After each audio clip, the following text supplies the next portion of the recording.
जय जय श्री राम। आप सभी का जीवन मंगलमय हो।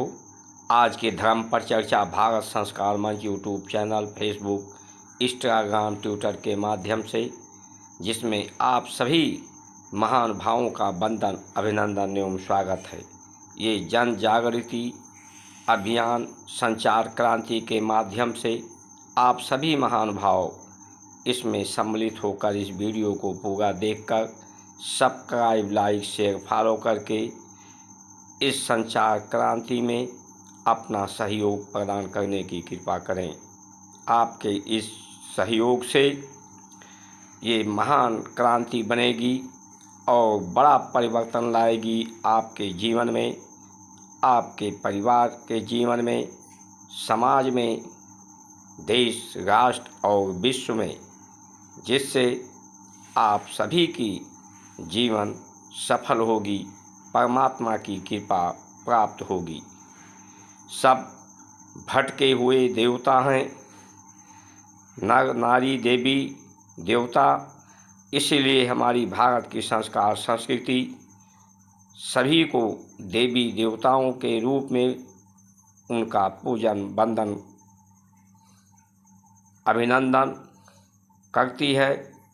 चाहे वो प्रकृति हों, पेड़ पौधों, नदियों, पहाड़ों, गौ माता, धरती माता को हम पूजते बंद करते हैं। एक दूसरे के साथ में गति होने को ही संगति कहते हैं। इसी संगति के कारण ही पूरी सृष्टि है। कई तत्वों, 24 तत्वों के एक साथ गति करने से ही 25वां तत्व, परम तत्व के संयोजन से ये पूरी सृष्टि है। इसी सत्य को स्वीकार करने का ही नाम भारत की संस्कार संस्कृति है। जिस तरह से पेड़ फल देता है लेकिन स्वयं नहीं खाता, दूसरे के फल देता है, छाया देता है, वायु देता है, वायु को पवित्र करता है। नदियाँ दूसरे को शीतल करती हैं, पवित्र करती हैं, जीवन देती हैं। एक दूसरे को जीवन देने के लिए, पवित्रता करने के लिए, शीतलता करने के लिए ही भारत की संस्कार संस्कृति है। इसलिए चाहे शिक्षा हो, न्याय हो, स्वास्थ्य हो, राजनीति हो, जीवन का प्रतिक्षण, प्रतिदिन दिनचर्या श्रेष्ठ होने को हो।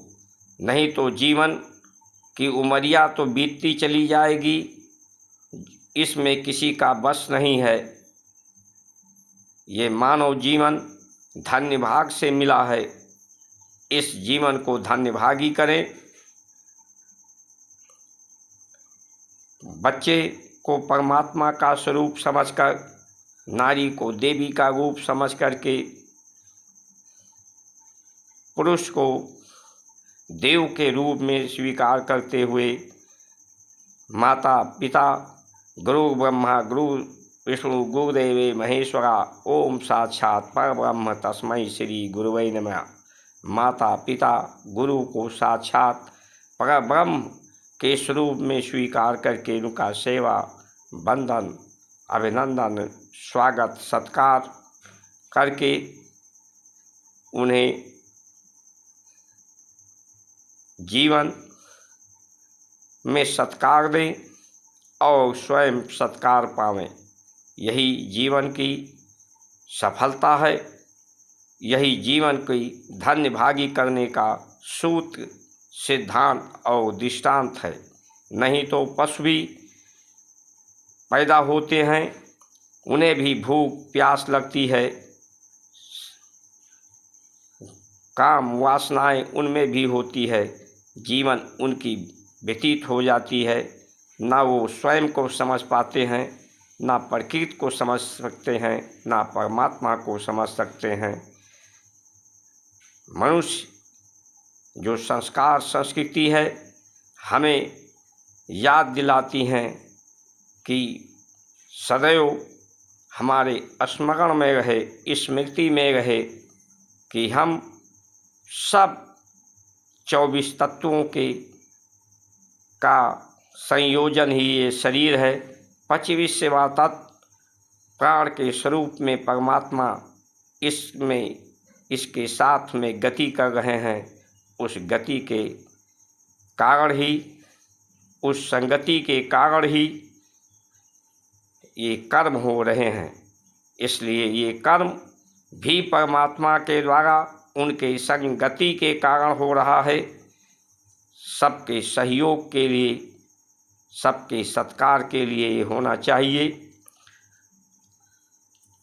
चुनाव भी जो हो वो भी श्रेष्ठ लोगों को दान दिया जाए। दान जब श्रेष्ठ लोगों को होता है, देवता को ही दान देने की प्रावधान हमारे यहाँ है। जब देवता को दान होता है तभी देवत्व सब में आता है। श्रम दान, समय दान, गौ दान, अन्नदान, विद्यादान, कन्यादान, ये दान व्यक्ति को देवता बनाते हैं। इसलिए जो वानप्रस्थ का समय 50 के वर्ष तक परिवार के लिए और 50 के बाद की जो आयु है वो समाज के सेवा के लिए, निस्वार्थ सेवा के लिए, निवृत्ति, संसार के कर्मों से निवृत्ति, चित्त वृत्तियों की निवृत्ति के लिए है। ये निवृत्ति ही परमात्मा के में प्रवृत्ति करती है और वृत्तियाँ समाप्त करती हैं। नहीं तो शरीर तो समाप्त होगा, परिवर्तन होगा शरीर का। परिवर्तनशील संसार है, अवस्थाएं परिवर्तनशील है, लेकिन वृत्तियाँ व्यक्ति की शरीर के ना रहने पर भी रहेंगी। इसलिए हमारी प्रवृत्ति प्रकृति के अनुसार, दिनचर्या हमारी प्रकृति के अनुसार, खान पान, आहार, व्यवहार हमारा प्रकृति के अनुसार परमात्मा में प्रवृत्ति हमारी हो। इन्हीं वचनों के साथ आप सभी का सुमंगल कामना करते हुए जय श्री राम।